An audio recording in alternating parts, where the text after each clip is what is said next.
Hello বন্ধুরা, তোমাদের সবাইকে আমার চ্যানেলে স্বাগত জানাচ্ছি। ভিডিওতে যাওয়ার আগে তোমাদের কাছে ছোট্ট একটা অনুরোধ যে আমার চ্যানেলটা তোমরা সাবস্ক্রাইব করে রেখে দাও। আমার চ্যানেলে নতুন নতুন ধরনের ভিডিও আসছে, সেই ভিডিওগুলো দেখলে তোমাদের ভালো লাগবে, আর সেই ভিডিওগুলো দেখলে তোমরা অনেক তথ্য জানতে পারবে। আর ভিডিওতে একটা লাইক করে দিও বন্ধুরা। তো চলো ভিডিওতে যাওয়া যাক। বর্ধমানের কৃষ্ণকালী মায়ের মন্দির আগে বর্ধমানের হ্যাচারি রোডে ছিল। এখন বর্ধমানের কৃষ্ণকালী মায়ের মন্দির বেলেরা গ্রামে, বৈকুণ্ঠপুর পঞ্চায়েতের বেলেরা গ্রামে কৃষ্ণকালী মায়ের মন্দির। কৃষ্ণকালী মায়ের মন্দিরে এখন প্রত্যেক দিন প্রচুর ভক্ত আসেন, লাখো লাখো মানুষ আসেন। অনেকেই আসেন অসুবিধায় পড়ে, সমস্যায় পড়ে, আর অনেকে আসেন এমনি মাকে দর্শন করতে, মাকে দু চোখ ভরে দেখতে, মায়ের কাছে পুজো দিতে। সবসময় যে মায়ের কাছে কিছু চাইতেই হবে সেটা তো নয়। তো প্রচুর মানুষ আসেন, আর শুধু যে এদেশ থেকে আসেন সেটাও নয়, বিদেশ থেকেও প্রচুর মানুষ আসেন। কানাডা, ফ্রান্স, জার্মানি, বিভিন্ন প্রান্ত থেকে, পৃথিবীর বিভিন্ন প্রান্ত থেকে কৃষ্ণকালী মায়ের কাছে ভক্তরা আসেন। আর কৃষ্ণকালী মায়ের কাছে ভক্তরা আসেন ফোনে মায়ের ভিডিও দেখে, মায়ের নাম জপ করে অনেকে উপকার পেয়েছেন। মায়ের নাম জপ করে উপকার পেয়েছেন, মায়ের কাছে পুজো দিতে আসেন। আর পুজো কেনার দোকান সেটা আমি বলে দিচ্ছি। কৃষ্ণকালী মায়ের মন্দিরের কাছেই প্রচুর পুজো কেনার দোকান আছে, প্রচুর দোকান হয়েছে। সেখানে পুজোর ডালা দুটো দামে কিনতে পাওয়া যায়। একটা হচ্ছে 50 টাকা, একটা হচ্ছে 100 টাকা। 50 টাকার ডালাতে ফুল, মালা, মিষ্টি, আলতা, সিঁদুর এসব থাকে। আর 100 টাকায় মানে মালা যে হয় সেগুলো সে 54টা জবার মালা, 108টা জবার মালা, এরকম, মানে যেটার দাম একটু বেশি সেটাই একটু বেশি, মানে 108টা জবার মালা এরকম। তো দু রকম দামের পুজোর ডালা পাওয়া যায়। তাছাড়া শাড়িও পাওয়া যায়। তো আপনারা ভিডিওটা দেখুন, আমি ভিডিওতে আরও অনেক কিছু তথ্য আপনাদেরকে জানাবো। তো পুজো কেনার দোকান ওখানে আছে। তাছাড়া আপনারা কিছু টিফিন খাওয়া দাওয়া করতে চাইলে সেই খাওয়া দাওয়া করতে পারবেন। হালকা টিফিন খাওয়া দাওয়ার দোকানও আছে, সেখানে নিরামিষ খাবার দাবার পাওয়া যায়। আর কৃষ্ণকালী মায়ের মন্দিরে পুজো দিতে এলে নিরামিষ খাবার খেয়ে পুজো দিতে আসবেন। একদম কিচ্ছু না খেয়ে খালি পেটে পুজো দিতে আসার তাতে শরীর খারাপ হয়ে যেতে পারে। খালি পেটে না এসে হালকা কিছু নিরামিষ খাবার খেয়ে পুজো দেওয়া যায়। মঙ্গলামা বারবার বলেছেন যে ভক্তদেরকে খালি পেটে আসার দরকার নেই, হালকা কিছু খাবার খেয়ে, নিরামিষ খাবার খেয়ে মাকে পুজো দেওয়া যায়। তাই আপনারা নিরামিষ খাবার খাবেন, কোনো অসুবিধা নেই, নিরামিষ খাবার খেয়ে মাকে পুজো দেওয়া যায়। আর কৃষ্ণকালী মায়ের কাছে প্রত্যেক দিন প্রচুর ভক্ত আসেন। অনেকেরই মনস্কামনা পূর্ণ হয়, তারা মায়ের কাছে মানসিক করেন, শাড়ি, চোখ, এই সব কিছু, সোনার চোখ ইত্যাদি। তো এখন মঙ্গলামা একটা কথা বলেন যে এখন সব থেকে প্রথমে হচ্ছে মন্দির হওয়াটা খুব দরকার। তাই মায়ের এখনই 3টে শাড়ি, অত মালা ওইসব আনার দরকার নেই। তোমাদের ওই শাড়ি কিনতে তো পয়সা লাগছে, তো সেই পয়সা দিয়ে তোমরা 2টো ইঁট দাও কি 1 বস্তা বালি দাও, যার যেমন ক্ষমতা। ওই অত শাড়ি, এখন শাড়ির থেকেও বেশি দরকার মায়ের মন্দির হওয়াটা। আর মন্দির তৈরির জন্য যার যেমন ক্ষমতা সেটাই উনি বলছেন, যে কোনো জোর কিছু নেই, যার যেমন ক্ষমতা সে সেরকম দান করো। আর শাড়ি কিনতে তোমাদের অনেকে 2টো শাড়ি, অনেকে 3টে শাড়ি নিয়ে আসেন মায়ের জন্য, তো শাড়ি কিনতেও তো পয়সা লাগে। তো সেই শাড়ির দামেই তোমার যেটুকু পারবে মন্দিরের জন্য সেটা দিতে বলেন। কৃষ্ণকালী মায়ের মন্দির হওয়াটা খুব দরকার। তাই উনি ভক্তদেরকে বলেন যে শাড়ি আনতে হবে না, যার যেমন ক্ষমতা সেই মানে ক্ষমতা অনুসারে 2টো ইট, 4টে ইট, 1 বস্তা বালি, 1 বস্তা সিমেন্ট, যার যেমন ক্ষমতা সেটা উনি দেওয়ার কথা বলেন। যে এখন এত শাড়ি, এত জিনিস, সেগুলো রাখারও তো অসুবিধা হচ্ছে, এখন প্রচুর শাড়ি, তো শাড়ির থেকেও বেশি দরকার মায়ের মন্দির, এই কথাটা উনি বারবার বলেন। আর কৃষ্ণকালী মায়ের মন্দিরে যে নতুন নিয়মটি হয়েছে, তো সেই নিয়মটি কি? নিয়মটি হচ্ছে মন্দিরে কোনো অসুস্থ মানুষ, বাচ্চা, বয়স্ক মানুষ, খুব বয়স্ক মানুষ তাদেরকে আনবেন না।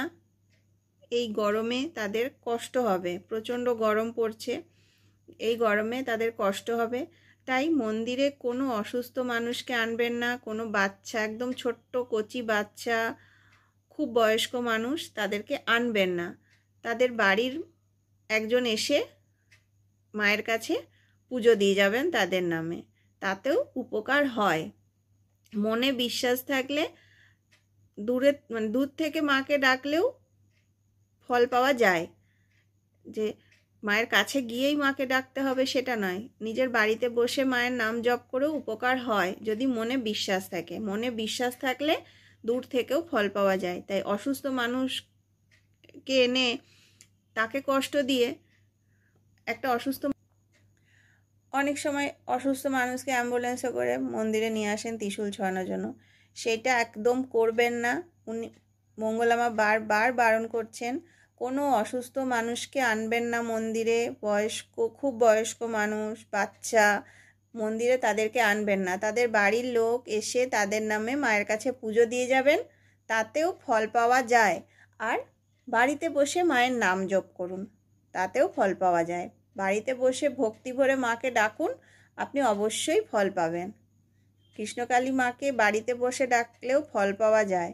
কৃষ্ণকালী মায়ের মন্দিরে প্রচুর মানুষ আসেন যারা বলেন যে প্রথমবার এসেছি, কিন্তু আমি বাড়িতে বসেই মায়ের নাম জপ করে উপকার পেয়েছি। তারপরে সে হয়তো পুজো দিতে এসছেন, কিন্তু প্রথমবার, সেটাই সে মন্দিরে প্রথমবার আসছে, কিন্তু ফল পেয়েছে বাড়িতে বসেই মায়ের নাম জপ করে। তো মায়ের নাম জপ করুন। আপনি যদি বিশ্বাস নিয়ে মাকে ডাকেন, আপনি অবশ্যই তার ফল পাবেন। বিশ্বাসেই সব কিছু। মঙ্গলামা বারবার বলে দিয়েছেন যে কোনো অসুস্থ মানুষ, বাচ্চাদেরকে মন্দিরে আনবেন না।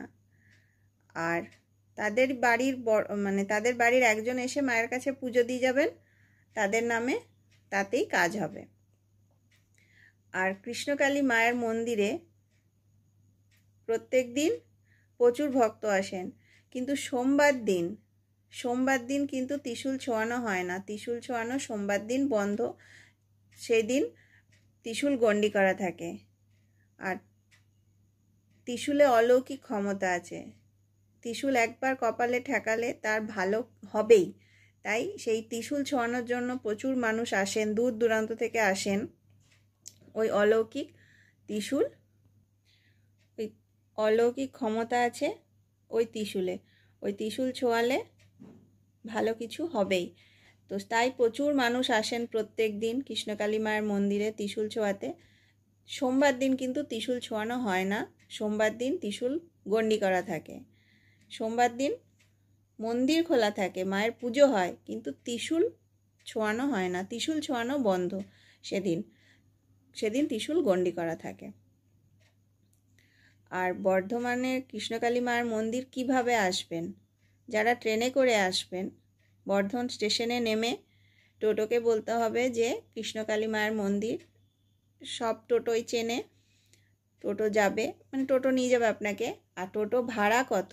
মাথা পিছু 30-40 টাকা ভাড়া, এইরকম আমি একটা আপনাদেরকে আন্দাজ বললাম, 30-40 টাকা। আর যদি রিজার্ভ করে নেন, একই বাড়ি থেকে 6-7 জন যদি আসেন, তো টোটো রিজার্ভ করে নিলে 100-150 এরকম একটা কথা বলে নিয়ে চাপবেন। আমি একটা আইডিয়া আপনাদেরকে দিলাম। স্টেশন থেকে টোটোকে বলতে হবে কৃষ্ণকালী মায়ের মন্দির যাব। আর তাছাড়া স্টেশনের পাশেই কালনা রোডের বাসে করেও আপনারা যেতে পারেন। স্টেশনের পাশ থেকে ওই বাসগুলো ছাড়ে, ওই কালনা রোডের বাসগুলো ছাড়ে, ওই দিক দিয়ে যায়। তো ওইখানেও আপনারা ওই বাসে চাপতে পারেন। ওই বাসে চেপে গঞ্জ বাস স্ট্যান্ডে নামতে হবে। গঞ্জ বাস স্ট্যান্ডে নেমে আপনারা একটু হেঁটে যেতে হবে। গঞ্জ বাস স্ট্যান্ড থেকে মায়ের মন্দির একটু হাঁটতে হবে। তো ট্রেনে করে এলে এইভাবে, আর যারা বাসে করে নবাবহাট বাস স্ট্যান্ডে নামবেন তারা টোটো করেও যেতে পারেন মন্দিরে। সেই ক্ষেত্রে টোটো ভাড়া একটু বেশি হবে। আর যদি আপনারা নবাবহাট বাস স্ট্যান্ড থেকে টোটো করে স্টেশনে চলে আসবেন, আর স্টেশনের পাশ দিয়ে ওই কালনা রোডের বাসগুলো যায়, তো সেখানে ওই বাসে করে যদি আপনারা যান, স্টেশন পর্যন্ত টোটো করে এসে ওখান থেকে ওই বাসে করে গিয়ে গঞ্জ বাস স্ট্যান্ডে নামতে হবে। তো আশা করছি আপনাদের ভিডিওটি ভালো লাগবে। আর কৃষ্ণকালী মায়ের মন্দিরের ঠিকানার ডিটেলস ভিডিও আমার চ্যানেলে আছে, আপনারা পেয়ে যাবেন।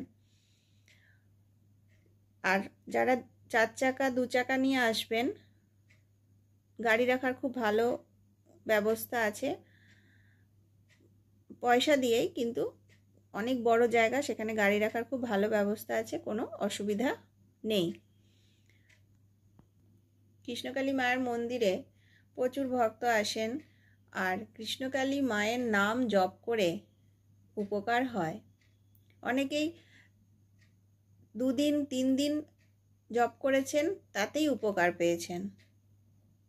কেউ কেউ একটু তাড়াতাড়ি উপকার পান, কেউ কেউ একটু দেরিতে উপকার পান, কিন্তু মায়ের নাম জপ করে উপকার হয়। কৃষ্ণকালী মা খুব জাগ্রত, কৃষ্ণকালী মা জীবন্ত। তাই মায়ের নাম আপনি জপ করুন। আপনার যদি মনে বিশ্বাস থাকে, আপনি সেই বিশ্বাস নিয়ে মায়ের নাম জপ করুন, আপনি অবশ্যই তার ফল পাবেন। আর কৃষ্ণকালী মায়ের মন্দিরে আরও সব নতুন নতুন যে নিয়মগুলি করেছেন, সেগুলি সব আমি এক এক করে বলবো আমার ভিডিওতে, আপনারা দেখতে পাবেন। পরপর ভিডিও আসছে, তাই চ্যানেলটা আপনারা সাবস্ক্রাইব করে রেখে দিন। নতুন নতুন অনেক ভিডিও আসছে, কৃষ্ণকালী মায়ের মন্দিরের লেটেস্ট তথ্য আপনারা পাবেন। তো ঠিক আছে, এই ভিডিওটা আমি এখানেই শেষ করছি। ভিডিওটি ভালো লাগলে অবশ্যই একটা লাইক করে দেবেন, আর চ্যানেলটা সাবস্ক্রাইব করে রেখে দিন। নতুন নতুন প্রচুর ভিডিও কিন্তু আসছে। আর আপনাদের যদি কোনো প্রশ্ন থাকে অবশ্যই কমেন্ট বক্সে করবেন, আমি উত্তর দেব। আমি যতটা জানি আমি অবশ্যই উত্তর দেব। তো ঠিক আছে, সবাই ভালো থাকবেন। কৃষ্ণকালী মায়ের নাম জপ করুন। যত বেশি মায়ের নাম জপ করবেন, তত বেশি আপনার ভালো, আপনি সেটা নিজে বুঝতে পারবেন। তাই মায়ের নাম জপ করুন। মায়ের নাম জপ করলে আর অন্য কোনো কিছু করতে হয় না। তো মায়ের নাম জপ করুন, আপনি অবশ্যই তার ফল পাবেন। আপনি বিশ্বাস নিয়ে ভক্তি ভরে মাকে ডাকুন, মা আপনার ঠিক সাড়া দেবেন আপনার ডাকে। তো ঠিক আছে, এই ভিডিওটা আমি এখানেই শেষ করছি। সবাই ভালো থাকবেন। নমস্কার।